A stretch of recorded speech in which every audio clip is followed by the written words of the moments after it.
Hello friends, मेरा नाम वरुण कुमार नेमा है। विक्रमशिला एकेडमी के इस यूट्यूब प्लेटफॉर्म पर एक बार पुनः आपका स्वागत है। आज हम बात करने वाले हैं एमपीपीएससी प्रारंभिक परीक्षा के पेपर को सही तरीके से कैसे हल किया जाए। तो आइए हम इस पर बात करते हैं। ध्यान रखिएगा, पेपर जितना पढ़ना महत्वपूर्ण है उतना ही ज़्यादा महत्वपूर्ण हो जाता है कि पेपर को सॉल्व कैसे करें। 2 घंटे में हमें किन चीज़ों का ध्यान रखना होगा, यही आपको सिलेक्शन की तरफ लेकर जाएंगे।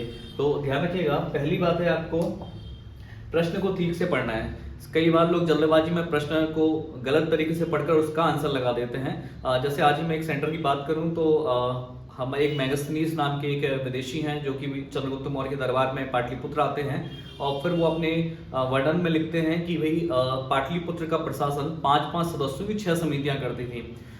इसको मैंने थोड़ा सा घुमा दिया, मैंने लिखा कि 6 सदस्यों की 5 समितियों के द्वारा प्रशासन किया जाता था। स्टूडेंट ने उसको नंबर को ठीक से नहीं पढ़ा और उन्होंने स्टेटमेंट को करेक्ट मानकर उसका गलत आंसर लगा दिया। तो आपको ध्यान रखना होगा, ऐसे कई बार होता है स्टेटमेंट वाले क्वेश्चंस में, है ना, एक लंबी लाइन दी जाती है और बीच में, है ना, एग्जामिनर आपको, है ना, गलत शब्द का विवरण देकर आपको घुमा सकता है। तो सबसे महत्वपूर्ण बात है कि आपको प्रश्न को ध्यान से पढ़ना होगा। दूसरा आपको याद रखना है, पेपर को 4 राउंड में हल करना है।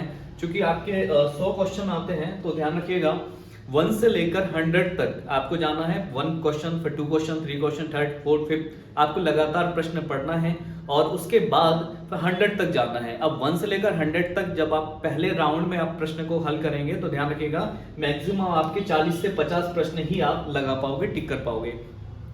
सेकंड राउंड में वापस आइए, फिर 1 से लेकर 100 की तरफ जाइए। इस बार जो आंसर छूट गए हैं उन पर हमारा फोकस रहेगा। तो 1 से लेकर 100 के बीच में जब आप सेकंड राउंड में आप हल करोगे, है ना, ऐसे प्रश्न जिसमें द्वंद्व होता है, यार ये भी हो सकता है, ये भी हो सकता है, तो हमें उनको सेकंड राउंड के लिए रखना होगा। तो ऐसे प्रश्न मुश्किल से जब आप हल करोगे तो 20 से 25 क्वेश्चन सेकंड राउंड में भी आप हल कर पाओगे। तो पहला राउंड वो है जहां हमें बिल्कुल श्योरिटी है कि यही आंसर होगा, है ना, ऐसे लगभग 40 से 50 क्वेश्चन हो सकते हैं। सेकंड राउंड वो है जिसमें आपको डाउट है कि भाई ए भी हो सकता है, बी भी हो सकता है, या बी हो सकता है या सी हो सकता है। तो ऐसे प्रश्नों को सेकंड राउंड में हल करिए। फिर देन थर्ड राउंड में आइए। अभी जो प्रश्न रह गए थे जिसमें आपको लगता था यार ये मैंने प्रश्न पढ़ा तो है पर इसका आंसर ये हो सकता है, तो थर्ड राउंड में आप ऐसे प्रश्नों को हल करने की कोशिश करिए। तो इसमें भी आप मानोगे तो 15 से 20 क्वेश्चन यहाँ पे आप हल कर ले जाओगे।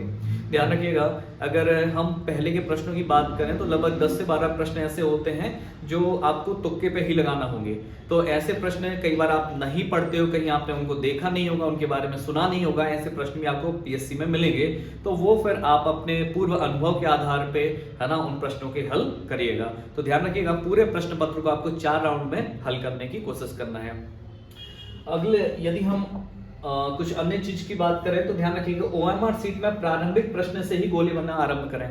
चूंकि कई बार पहले क्या होता था कि कई आप प्रश्न पत्र में ही टिक कर ले जाते थे, पर आजकल क्या होता है कि बहुत दिक्कत करते हैं एग्जामिनर। वो कहते हैं कि आपके पेपर में किसी प्रकार का चिन्ह मार्क आप नहीं कराएंगे।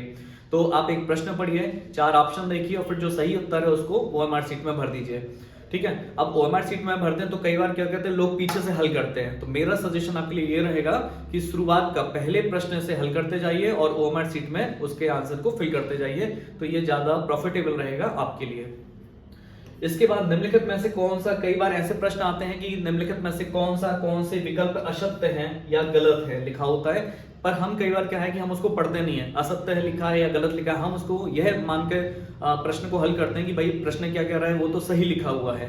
तो जबकि उसमें क्या बोला जाता है कि कौन सा कथन असत्य है या कौन सा कथन गलत है। तो आपको ध्यान रखना होगा कि पूछ क्या रहा है, वो सही पूछ रहा है या फिर गलत की बात कर रहा है। इस पर कई बार लोगों के सही क्वेश्चन भी गलत हो जाते हैं।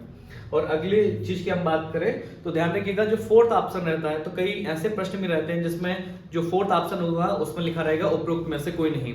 तो उपरोक्त में से कोई नहीं भी आंसर हो सकता है ना, ये गलती आप बिल्कुल मत करिएगा कि नहीं यार उपरोक्त में से कोई नहीं है मतलब ये डी आंसर होगा ही नहीं।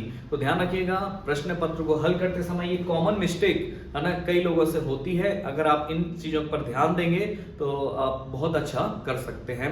आगे के लेक्चर्स में हम बात करेंगे कि कौन से टॉपिक्स हैं जो अब हमें अंतिम समय में पढ़ना चाहिए। आप सभी का बहुत बहुत धन्यवाद।